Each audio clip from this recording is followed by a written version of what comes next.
जरांगे पाटलांचं सलग 6व्या दिवशी हे आंदोलन सुरूच। मनोज जरांगेंच्या समर्थनार्थ आज पुणे, जालना आणि परभणी बंदची हाक। आझाद मैदान पोलीस चौकीमध्ये मंत्री शंभूराज देसाईंची पुण्यामधल्या मराठा आंदोलकांशी चर्चा। देसाईंसोबतच्या भेटीनंतर मराठा कार्यकर्त्यांचं आंदोलन मागे।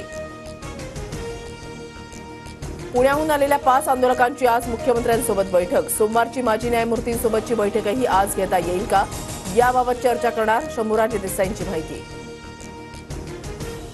मुंबईत सोमवारी हायकोर्टाच्या नवीन इमारतीचं भूमिपूजन। मोदी आणि सरन्यायाधीशांच्या भेटीनंतर शिंदे आणि सरन्यायाधीश एकत्र येणार। मी शरद पवार गट कधीच सोडला नव्हता, मला भाजपमध्ये प्रवेश द्या असं म्हटलं नव्हतं। भाजपमध्ये येण्याचं मला आमंत्रण होतं, एकनाथ खडसेंकडून स्पष्ट। चांगलं काम करणाऱ्यांच्या पाठीवर थाप बसणार की राजकीय गोंधळ घालणाऱ्यांनाच मतदान करणार, वरळीकरांना राज ठाकरेंचा सवाल। वरळीतून राज ठाकरेंनी प्रचाराचा नारळ फोडला।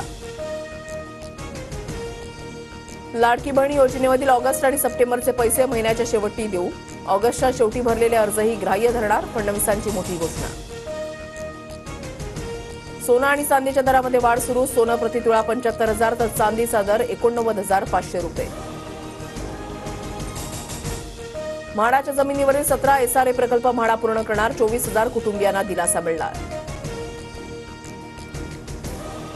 नागपूरसह विदर्भातील काही जिल्ह्यांना पुन्हा येलो अलर्ट। 24 तारखेला नागपुरात मुसळधार पावसाची शक्यता।